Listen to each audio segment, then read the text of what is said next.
Hello, everyone. Welcome back to Web3 Magic Podcast. We are back with season 3. This is a podcast where I talk with builders of interesting Web3 projects. So basically anybody using blockchain for something useful and interesting, and ideally not just for a token, which is going to be forgotten in a week.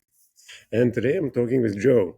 And Joe is working on something which could be forgotten by now, but because of his persistence, I would say, it's still here and it's thriving, and we are going to talk about it a lot today. So, listen up, hit that subscribe button, and let me welcome Joe. Hey, how are you? Are we good, or have I lost you? Yeah, no, sorry. It was like uploading and it buffered. No worries. Okay, so how are you today, Joe? Good, good. I'm excited to finally sit down and talk to you.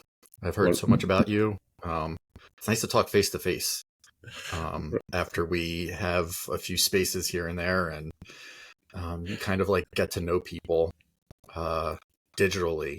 It's nice to put a face to the voice sometimes, or even just right. a voice to the Twitter handle, for that matter. Yeah, sometimes it's surprising who is hiding behind the animal picture. Mm-hmm. I know. So, let me jump right in. So, what was your journey into Web3 and crypto? When did it start, and what hooked you up? Or was it someone who hooked you up? What was your way into Phew. this? Yeah, so I'm a stay-at-home dad. She's now 4. 3 years ago, I was, just watching her, and kind of looking for a hobby to keep me busy. 1-year-olds aren't very talkative or great at conversation, so like I needed something. I started seeing like NFTs, started reading articles, and understood, concepts of art.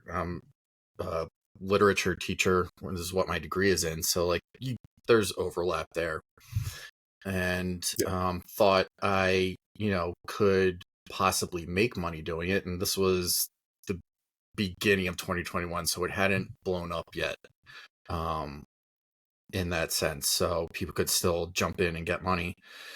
And then I started getting feeded things on social media about it, and saw a Reddit post looking for writers to write about NFTs in general, and get paid doing it. And I was like, this is the scam. Nothing's going to come of this. And then I started talking to the guy, and they just kept, encouraging me to write and put things out there. So I started writing more and more. And, that was always a dream of mine, to write and get paid for my writing. It's why most writers become teachers. It's because it's very difficult to make money writing in this world. But so I did it, and it wasn't a lot of money, but it was something, and it was, I was living a portion of my dream. And so I just like started asking questions and started sharing my crazy ideas for things to do, and they were like, yeah, let's do it. And so right around when Hicket Nunk got started, I told them, I was like, guys, like, this is what we need to focus on, is like, underground independent artists in Web3, because a lot of the focus is on that top echelon of people and how much they're selling for.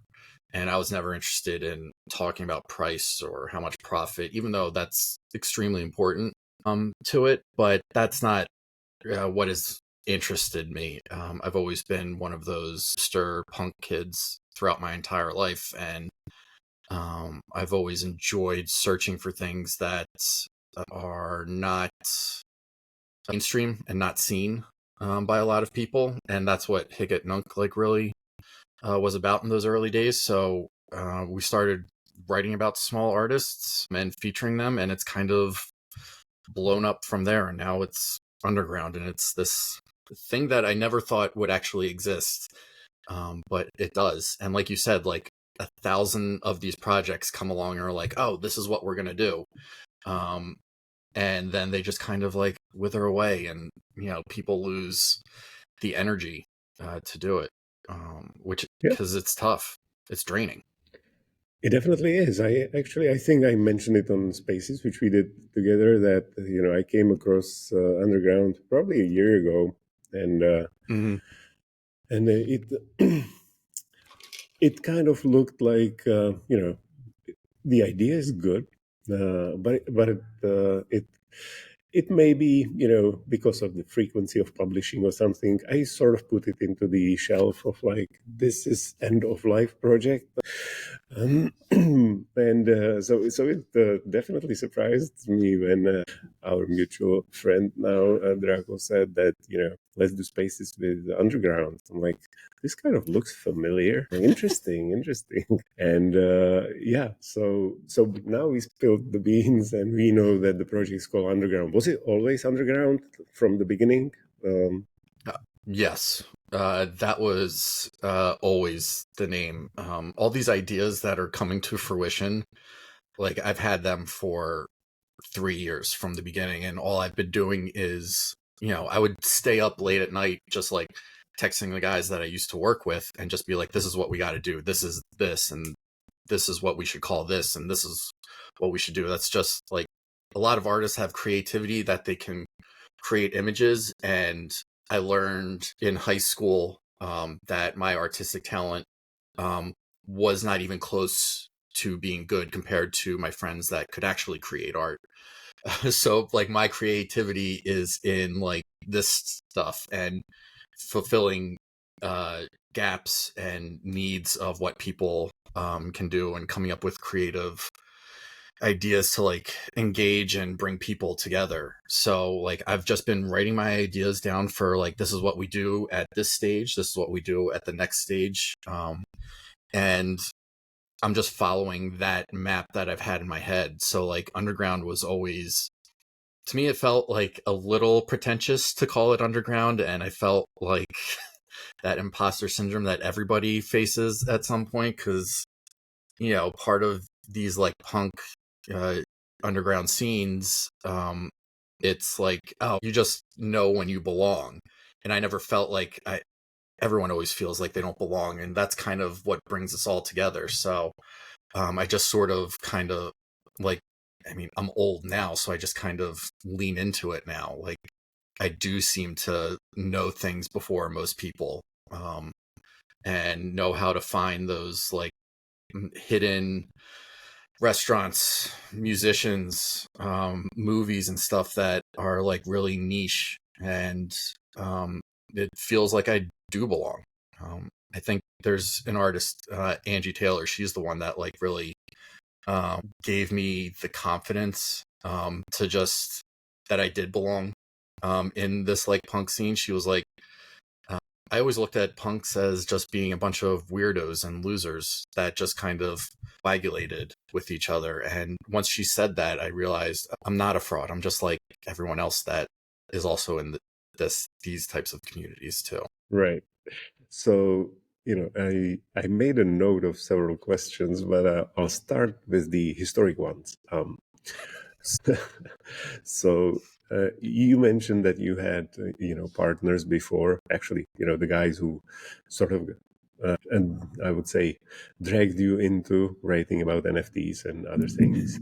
Have you guys, did you know each other before, or you just met on that Reddit forum and never, actually did a face to face? Like, they're not friends from school or anything like that, right? Yep. Nope, didn't know them at all. Um, and it's, which is scary for a lot of things. And for the first year, my wife didn't believe in any of this, that any of this was even going to be remotely possible, because she's like, they're just strangers on the internet. Like, they don't owe you anything. You're putting a lot of trust in these people that you barely know. And for better or worse, that's who I am, unfortunately. And, I think there's a lot of people like me that get burned because of it. But yeah, like we would talk on video calls. Sean is down in Miami, so we're at least the same time zone. So like that's who I really connected with, and who was one of my biggest supporters for my writing. Kenny, who was also the partner of the company that hired me. He's over in Australia, so like we would message each other, but for the most part, we wouldn't do face-to-face calls in the early days because the time difference is just, it's impossible at Basically, times to, ideal time difference. You will never see each yeah, other. no. So, yeah, like, and that's kind of what this entire space is built on. You know, it's trust in complete strangers. And I am quick to call people that I trust friends. Like, I believe that like you and I will become friends, and are becoming friends because like yes, I know, but because it's, you can kind of get a sense of people in this space, um, and yeah, I don't want to be one of those people that keeps people at a distance. Like if I can tell like what your ethics are, your morals, your convictions as a person, like I'm going to put my trust in you and I want to see you succeed the same way. I So am it's, I'm super happy you're saying that because I think a lot of people actually need to hear that. That mm-hmm, if you want to not only succeed, I think the success has many definitions, so it's hard to say. But if you want to enjoy it and have fun in the space, with all the time you're probably putting into it, you need to find friends here, and you need to mm-hmm, trust in people. And sure, occasionally from time to time it's not going to work out. It's probably like in most endeavors and in the rest of life. Not mm-hmm, everybody turns out the way you thought, but I'm after, I would say, 3-4 years, I am looking at the space basically like on any other space mm-hmm, outside. So mm-hmm. it's way easier to, at least from my perspective, because I'm a big optimist. So it's easier to be just, believe in people and trust them until they prove you wrong. Exactly. uh, Yeah. And that's a better way. I don't look at myself as optimistic, really. I think I'm pretty pessimistic about it when it comes to that. But like you said, like you uh, trust in people until they prove you wrong. And, you know, uh, that's a better way to be, I think. And when they prove you wrong, then you cut them out. And that's it. That's all you can do. You hold people accountable and hold them to the same standard you hold yourself. yeah. But So yeah. let's go back to Undrgrnd, okay? So give me or give us a short, like, run up through time, how it started, and where is it now? And I'm just before you say it, I'm just curious. So I know you mentioned you've been working on this for 3 or 4 years. Is it was it really like the only thing you were doing apart from family, of course? Was it sustainable? Because it sounds so scary. 4 years is a long time. It's terrifying most days, and I'm like stressed out. Like I used to be a much better looking man, and now I'm this shell of my former self. Because it wears on you. For a while, it was sustainable. And it started out as like very small. It was featuring 5 artists a week in we call them underground digs. Pick 5 artists, we purchase work from them, write about them, and then email it out to people, and that was it. Um, and that's how the publication got started. Then we would do exclusive drops. We would give membership cards out for free on Tezos to people that just help support Underground with likes, retweets, collecting work from the artists, and it was affordable. So like I operate on a very small budget for the first year, and it was great. It's a lot of work to build something up from scratch, and um, it was like I was being paid a salary. My wife started to believe that, like, oh wow, this is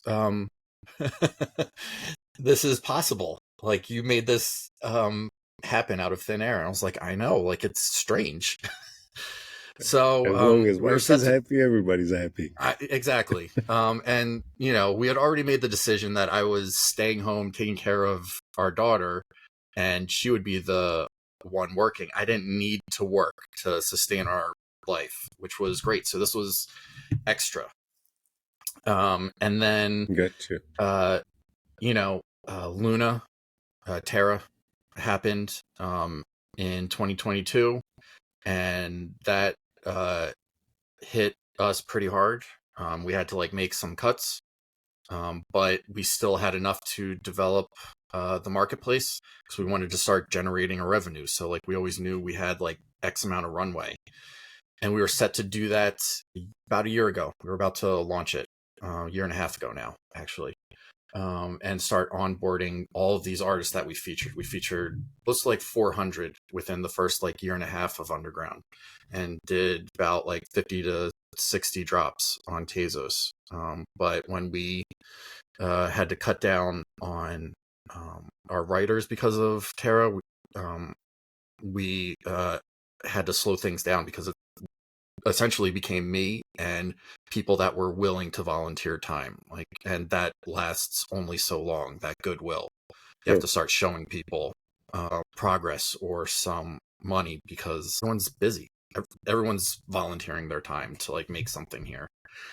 Totally. And then like when we were set to launch the marketplace, like the developer the day before launch decided he wanted more money and wanted to renegotiate his contract, and it just fell apart. So like when you say things like, oh, this could have been one of those projects that just kind of withered away and died, like that could have been the moment. The moment could have also been when Terra and FTX collapsed, all of that. Like when I had to cut down the writers, like I completely, the reason I laugh when you say stuff like that is because it's 100% true. Like it really could have I could have let it go. And You you're right. Like couldn't. I couldn't, I can't. Like I didn't Yeah. even like get a chance to like get it started, Like Yeah, the that's publication amazing. was the natural evolution of Undrgrnd. Like I was already writing about art for these guys, and I told them about my idea for Undrgrnd, and I was like, this is just like the easy transition right here. Like I've got these other ridiculous ideas to like get things going, and how we can like actually use this tech and community building stuff to actually change things for the better. I believed in all of that nonsense about community and making a better version of the internet that we where we all benefit. I totally drank that Kool-Aid, and I didn't even get a chance to get started, so I couldn't let it go. The guys that I worked with launched a meme token, and it took off, and that's where they're now working. And I was like, well, I can't let this thing die. So like, I need to do something. And my wife, gave me the year, and now we're here. So, and it's still going, and Still I'm going and starting to launching a like token. rehire people to like, and launching a token. Like I'm doing like all of these things that are that a year ago, or even 3 years ago, I would have said like, no, that's ridiculous. I'm never doing anything like that. I'm going to need help from other people to like show me how. And for the Mhm. most part, it's just me, and it's tough at times, but it's Well, happening. so And I think the story is awesome, and one thing which I would point out, I think the developer bailing out on you, it might be a blessing because the yes, technology has changed so much in that year for better. mm-hmm, That mm-hmm, whatever you would have launched a year ago might mm-hmm, just need a redo if you would want to keep growing. So the fact that you're launching mm-hmm. now might be actually a great improvement. Of course, it didn't look like it a year ago, I'm pretty sure. No. And I've been there myself, having people like, yeah, we are now about to launch, and they want to renegotiate stuff which you can't Mm-hmm. afford or you don't want to afford, doesn't matter. Mm-mm. So yeah, I definitely feel you. So tell me, where is Undrgrnd now? I'm gonna pull up the website for everybody so they could see it, and you can talk over me. Yeah. So once the website, like, or the marketplace, like you said, kind of fell apart, it is kind of a blessing because it's my vision, and it's my like capabilities, and the people that have stuck it out with me, or at least kept in touch and said, when you're ready, I'll come back. Like those people like have shown their character. So like to me, like that's more important than having the best people that can like build anything that you envision.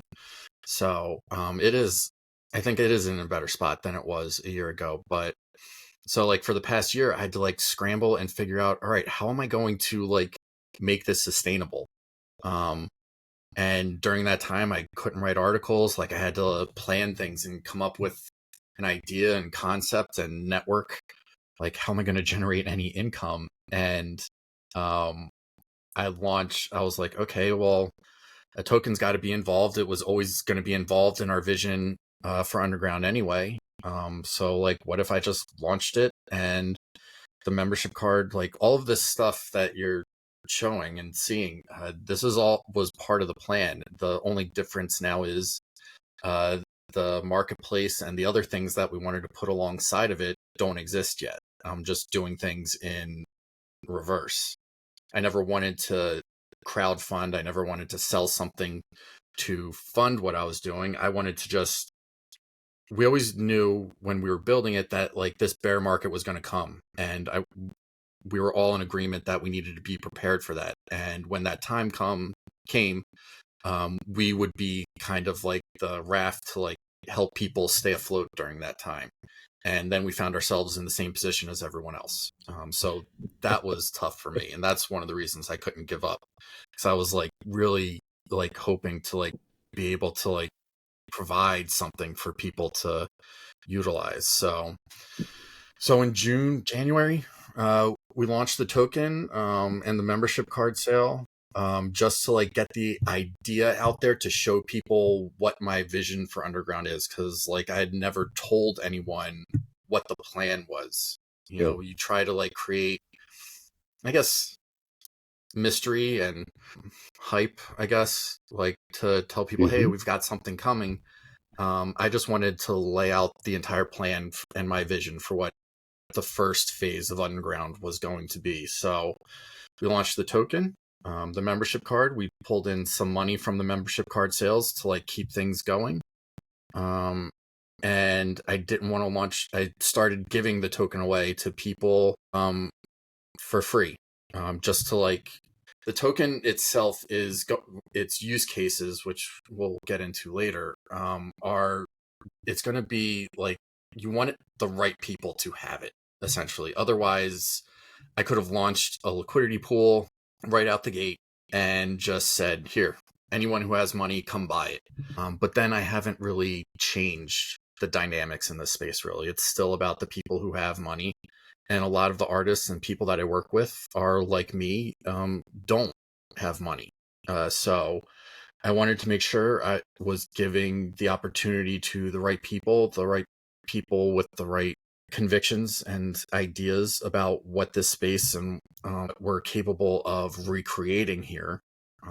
So we started just giving it out to people who referred other people here for genuine community, which was like a big thing for me. Like right around like when Tez poll happened, that's when we launched the token. Right after that, it was like we were all searching for something to do, something to rally around, something to just like reinvigorate this. So I gave away like a couple billion of the token. Wow, good number. Yeah, for people. And then we discovered Warpcast, which is how you and I became connected, and the ability to distribute the token on Warpcast through frames and tipping mechanisms. I saw the potential there and I was like, okay, this is where I need to move everything. So that's what I've been doing for the last month, because the referral process prior to that was very tedious. It's hard to get it to the right people out. Like we would use Google Forms and tags on Twitter, but then bots and people like just farming for airdrops I would send a form out, a bot would get hold of it, and all of a sudden I've got 20,000 wallet addresses trying to get this airdrop that I want to go to regular people and real people. So it was a process. And now with Warpcast, like that problem is solved. So we bridged it to base, and I'm setting up the liquidity pools this week. Like that's what I've been doing Nice. for the past like 2 to So, 3 days. so can you, maybe for me and everybody else, what's the relation between the card and the token? Is there any? Are you like more valuable member because you have a card, or doesn't really So matter? there is a relationship. The membership cards, once we build the staking site, that is coming. I want the Warpcast potential really like shifted the steps in the process for me, because it just it streamlined everything for me. So the membership cards will have like be able to earn the token and be staked. The card will also get other special perks.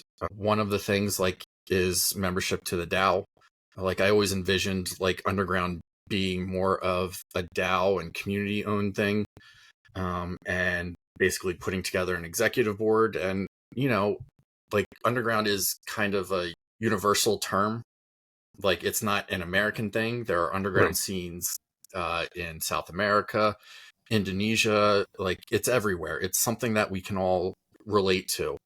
So I Absolutely. kind of envisioned it as people taking the brand and the idea and setting up their own underground galleries in other parts of the world. So you would become a DAO member, which would help us delegate funds to specific people on the teams. Like I've had international language teams set up, which I didn't plan on doing right out the gate, but the right people showed up and started helping, and now they're translating things for me. So like they'll be the ones that take the DAO and set it up where they're located. So the membership card allows you access to vote Hmm. in the DAO, and I wanted the marketplace to be owned by the DAO, and one of the first proposals will be to split that revenue and make sure it goes to the DAO and to membership card holders. So you can earn the token by staking it. They'll get rewards for other perks and ideas that I have down the road as well too. And Awesome. yeah, So big plans, still big plans. I like it. I like I it. know. I hope that the concert we just started outside of this building is not gonna totally ruin the recording. No, I don't think so. but but It's a nice background noise. it is right. It's inescapable. I moved around and it's everywhere. The building is basically shaking. A little bit unexpected, but you have to That's work with okay. what you have. I Exactly. don't have another building, so that's about it. But so what I wanted to ask. So obviously, Underground, as I was scrolling through for people who could see it, it's about artists. It's about discovering artists who are not famous. So you most likely won't find people on the platform, but you will maybe find future peoples. Hmm. Is it about static art? Is it about like visual art only? Is it more broad? Do you guys touch on like movies, film, writing, or is it only visual art? It's probably the best short No. question. Yeah. Art is what's here right now.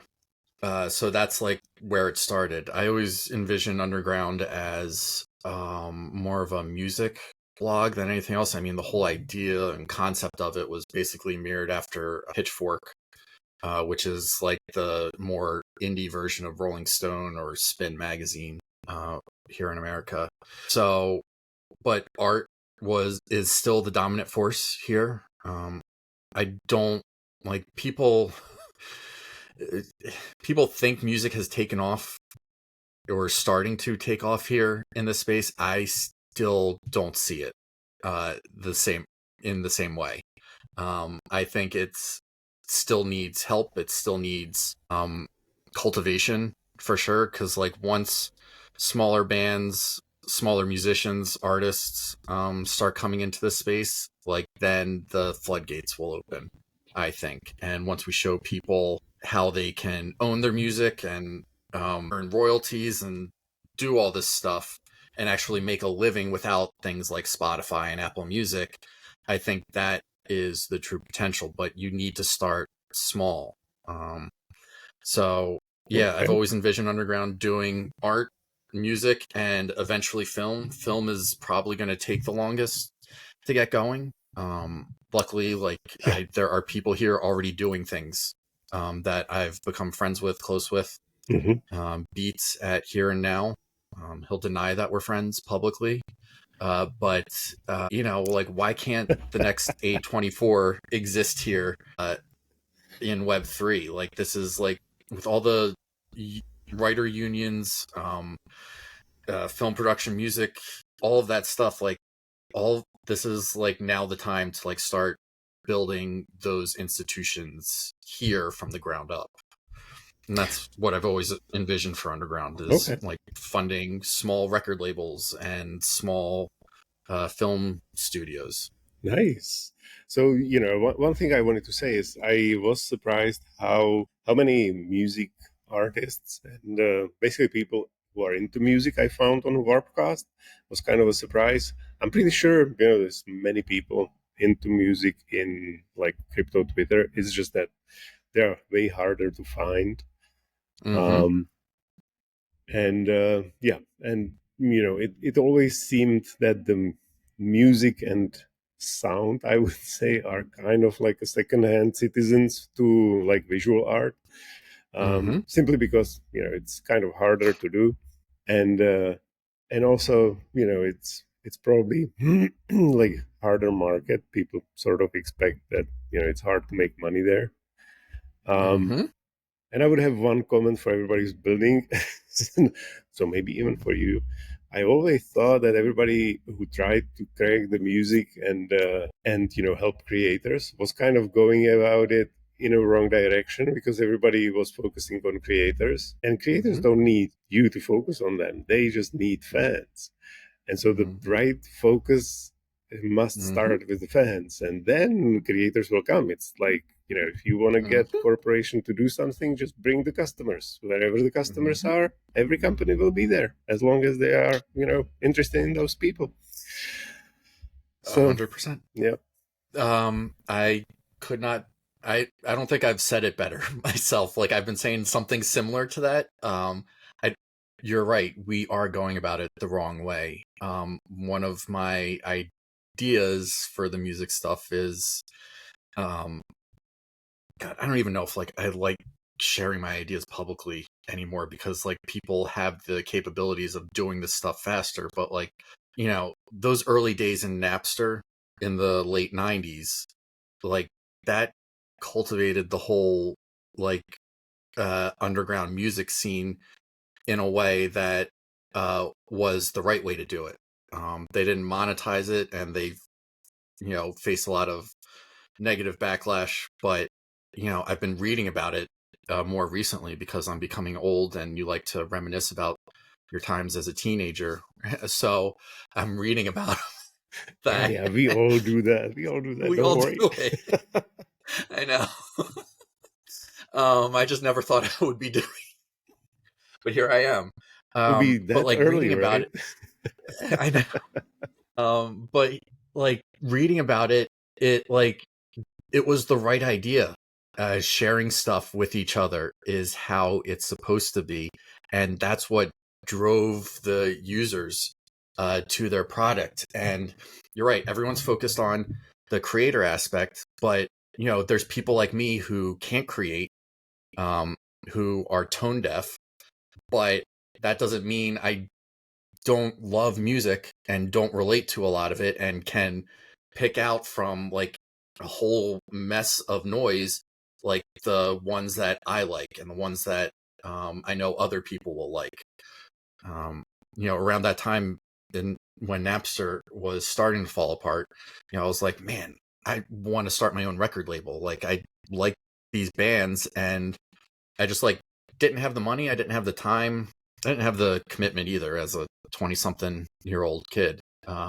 But like now with this tech and money floating around, like I could do it now.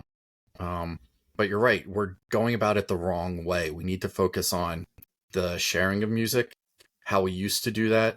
Um, and what really like drives like fandom. And part of that is with the token, rewarding people like me, who just enjoy searching for things that I like, whether it's movies, music, art, writing, whatever, and sharing that with other people. Like that's everyone asks how I write about art or like what my background is, and I'm just all I'm doing is writing about things that I like. Like, there's no secret to it. There's no education, I mean, behind it other than like the overlap between literature and art and music and stuff. It's all the same language for the most part. But when it boils down to it, all I'm doing is writing about the art that I like.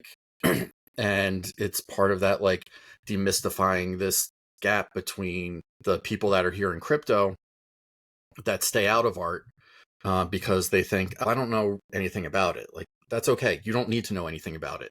I didn't either. And look what I'm doing now. So it's just a matter of being able to articulate what you like, and identifying what you like. And that's really what drives adoption for this stuff. Mm-hmm. Yeah, totally. So we are hitting almost 40 minutes. Let me do the, one of the closing questions. I don't want to say the last one, but the closing one. So if, somebody wants to go and, get involved in Underground or just wants to go and check it out, what would you say? Where should they start? Should they, jump on a blog? Should they jump on a marketplace? Should they get a membership card? For right now, Warpcast is the best way, Okay. to pay attention. We've got the ground token is now on base, and like I said, I'm setting up the liquidity pool. We're gonna start. We're working on the Paybot integration. One of the uh, use cases for the token is to kind of like reward people for sharing underground content and engaging with it. People don't realize that, like, we've been doing it for free for Twitter, specifically, and blockchains in general. Like, we've been marketing for them for free by driving the conversation around these blockchains. Like, the tech is great and that excites a lot of people, but there's this whole other branch of us that drive the communication around the philosophy, the ideas around it, and the art and music and the things that we need to be, basically culture.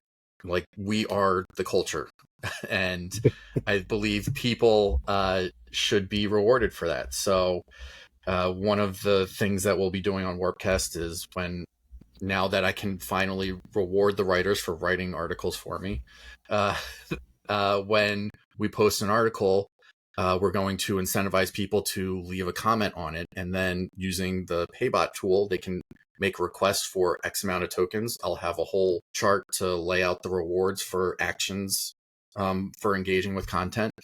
And if they leave a comment and do a pay request for X amount of tokens, Underground will pay you in the form of a token for contributing essentially to the discussion around it. We should be part of the problem with DGen is we like free markets and the idea of free markets, but when there's no guardrails, like, we go back to our, you know, what's comfortable and what's familiar in the space, which is engagement farming essentially, and doing random contests and things like that.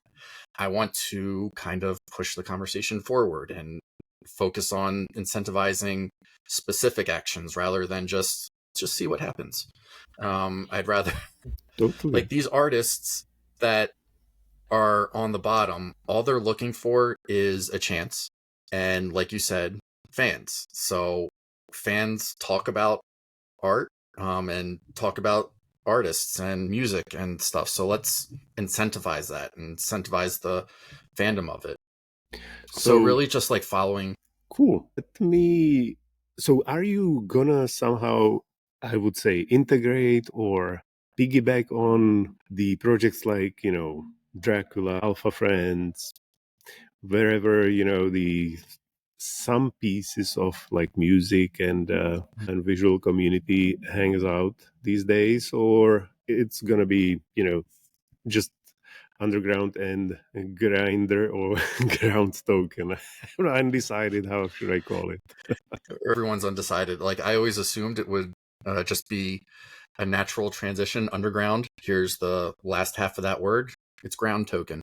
But some people started calling it grind because that's what people think, which is fine. But it is a grind doing all this stuff. It takes a lot of work. So we'll be integrating all of that stuff. Like I think we need to use the tools that are there. Underground will exist as a blog too, still on Paragraph, and we'll be using Dracula to like fun like video content, like you said. We've got podcasts that I've recorded that need to be edited, so we'll be utilizing all the other tools that we can. We'll be using some video clips from our video podcasts that we do. But yeah, we'll be using all of that. It stinks in the early stages because you have to kind of go everywhere at once. Like you don't know what is going to click, and that's the hardest part. So I've really put a lot of effort in making sure that we're establishing ourselves on Warpcast because we're able to interact a lot better, and the incentive portion, like tipping and paying people via like right in feed rather than having to do it manually, is so much easier. So that's really the best spot. The marketplace will exist once we finally get to that stage, and the website will be there to like basically break down the information and the 1,000 different aspects of Underground that I've been planning for the last 3 years.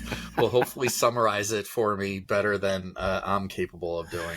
Yeah, well, we have to see the master plan someday. But I okay, know. so I think we can summarize. I can basically just summarize. If you are interested in underground and music and art, just go check Warpcast and get connected with Joe. I'll put all the links into show notes, obviously, so you'll find it there. And keep an eye on this. I actually like the idea with the paybot a lot.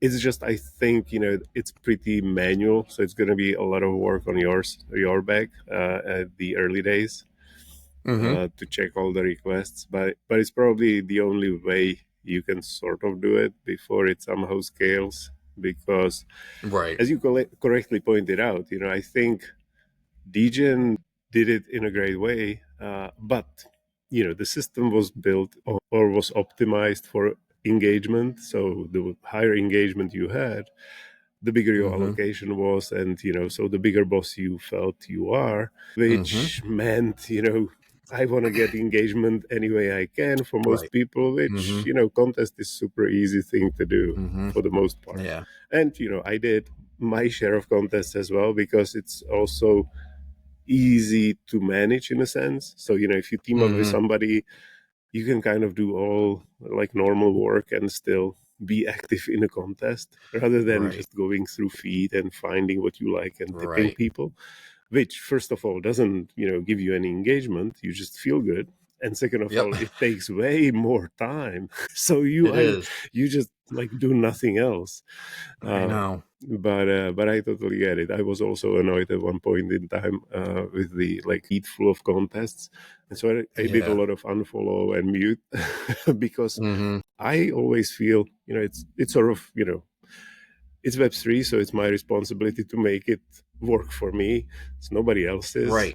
And I Nope. wouldn't dare to just like turn around like many people did and start saying contests are bad, don't do contests. Like I just did one Mm-hmm. last week. How can I now say don't do I contests? know.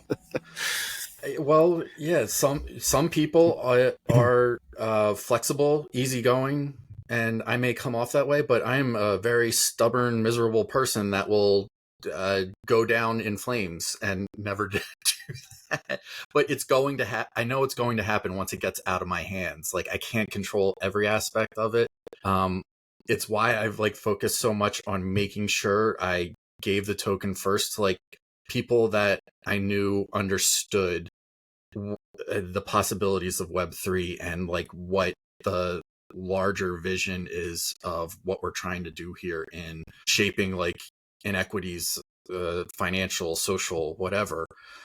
because when the tipping comes along for ground, which we have that capability now, but that's second phase after the pivot portion of it.